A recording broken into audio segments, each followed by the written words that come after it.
1971 সালের মুক্তিযুদ্ধের শহীদ অমূল্য বিকাশ সেনের পরিবারের সামনে আমরা এসেছি।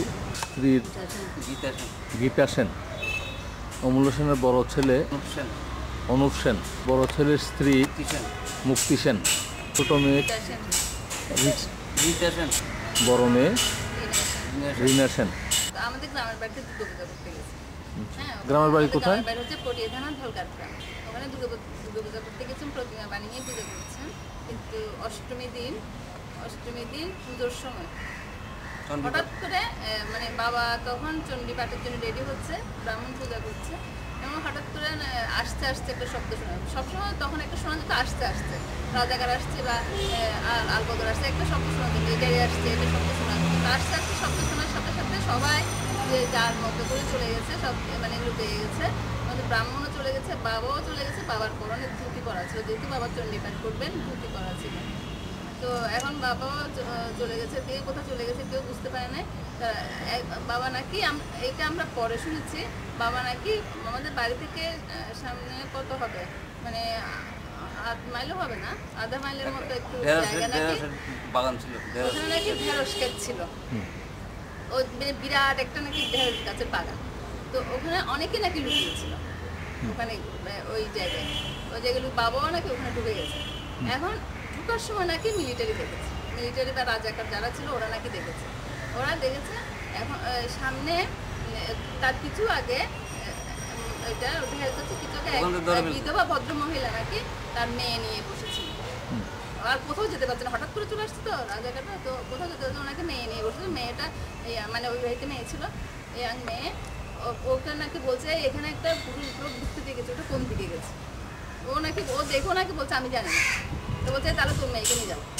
তোর মেয়েকে যখন নিয়ে যাবে বলছে ও নাকি ভয়ে হাজার লোক মাতো ভয়ে নাকি বলছে এদিকে ঢুকেছে, যাচ্ছে নাকি দেখিয়ে দিচ্ছে। ওখানে নাকি বাবা প্রথমে যখন বাড়ি থেকে বের হচ্ছে, যখন রাজাকাররা আসছে নাকি ভূতের করে লুঙ্গি করে বেরিয়ে গেছে, ভূতে খোলার সময় পায়নি।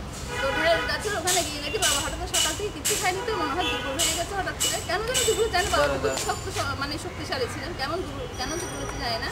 তো লুঙ্গিটা নাকি বিছিয়ে শুয়েছিল, পরনে ধুতিটা ছিল। ওইটা দেখার সাথে সাথে ধরে ফেলেছে। এখন ধরার পরে বাবা নাকি বলছে বাবার বাড়ি দেখবে, বাবার মাকে দেখবে। তো আমার ঠাকুমা তখন দেখছিলেন, তারপর বাড়িতে নিয়ে আসছে। আমার ঠাকুমাকে বলছে টাকা দাও, দাও। তারপরে আমার ঠাকুমা অনেক টাকা দিয়েছে, তারপরে ছেড়ে নিয়ে গেছে, পটিয়া নিয়ে গেছে। পরে আমরা শুনছি পটিয়া থানায় নিয়ে গেছে। পটিয়া থানায় নিয়ে যাওয়ার পরে আমাদের চারিদিক থেকে লোক মানে খবর নিচ্ছে, মানে বেঁধে ফেলেছে না, এখনো টর্চারিং করছে, এটা খবর নিচ্ছে, কেউ ঠিক মতো খবর পাচ্ছে না। তারপরে তার অষ্টমী দিন তো ধরে নিয়ে গেছে, তার 2 দিন পরে নবমী দিন বিকেলে তখন নাকি হিন্দু অ্যারেস্ট করেছে, মুসলিমও ধরেছে, হিন্দুও ধরেছে।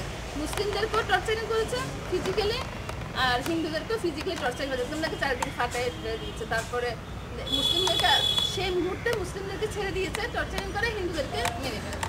এখন বাবা নাকি ওই মুসলিম একটা আমাদের পাশের গ্রামে ওনাকে বলছে আমাদের বাড়িতে গিয়ে একটু খবর দাও, আমাকে সবাইকে মাফ করে দিতে, আমাকে তো ছেড়ে দেবেন, আপনাদেরকে ছেড়ে দিচ্ছি। তারপরে উনি এসে আমাদের বাড়িতে খবর দিয়ে গেছেন, ওনারা কষ্ট করে আসছেন, ওনাকেও চারিদিকে খুব ছাটাই করেছেন, ওনাকে অনেক কষ্ট করে এসে খবরটা দিয়েছেন বাবা। তারপরে তারপরের দিন এটা মানে মেরে ফেলবে, প্রাণে মেরে ফেলবে, এটা নাকি ওরা জানতো। পরের দিন মেরে ফেলেছে। তো আমার সবাই বিকেলে, এর আগে সবাই চারদিকে টেলিফোন করছে, ওখানে নাকি আছে মেজরের খাঁটি ছিল, ওখানে টেলিফোন করছে, ওরা বলছে টাকা নিয়ে আসো ছেড়ে দেবো, টাকা নিয়ে আসো ছেড়ে দেবো, এরকম নাকি বলছে। আসলে নাকি কাউকে ছেড়ে দিলে টাকা নিয়ে যাওয়ার পরও। তারপরে শেষে 81 দিন ধরে মেরে ফেলেছে। বিকেলে লাশ পাওয়া গেছে, খাল দিয়ে লাশ আসছে। পরে লাশের সৎকার হয়েছে? হ্যাঁ, লাশের সৎকার হয়েছে, মানে চেনা যাচ্ছিল না নাকি, এমনভাবে পিটিয়েছে চারিদিকে নাকি একদম ফাটাই দিয়েছে, আবার ব্যান্ডেজও করে দিয়েছে। তারপর চেনা যাচ্ছিল না, শুধু একটুখানি বাবার দাঁতটা একটু উঁচা ছিল, মানে একটার উপর একটা ইয়ে ছিল, এটা হস্তদন্ত না ঠিক, মানে একটার উপর একটা ছিল, ওইটাতেই আমার কাকারা নাকি চিনেছে বাবাকে। লাশটা বিকৃত ছিল? হ্যাঁ। আপনারা তখন কোথায় ছিলেন? সবাই ধলঘাট ছিলেন? একদম বাচ্চা। এই আপনার সাথে কি যাওয়ার সময় দেখা হয়েছে? স্যার দেখা হয়েছে? হ্যাঁ, বাড়িতে নিয়ে আসছে। হ্যাঁ। বাবা যখন বলছে বাবার মাকে দেখবে, তো তখন বাড়িতে মানে আমাদের বাড়ি যখন নিয়ে আসছে সবাইকে দেখেছে। আমরা ছিলাম, মা ছিল, আমার ঠাকুমা ছিল, আমার জেঠিমারা ছিল, আমার কাকারা, জেঠারা সবাই ছিল। আচ্ছা, শহীদ পরিবার হিসাবে রাষ্ট্রীয় কোনো সহযোগিতা এই পর্যন্ত আপনারা পাইছেন? প্রথম দিকে শুধু 2000 টাকা দিয়েছে, আর কোনো সহযোগিতা পায় না। আমার হৃদয় রেখে যেতে চাও।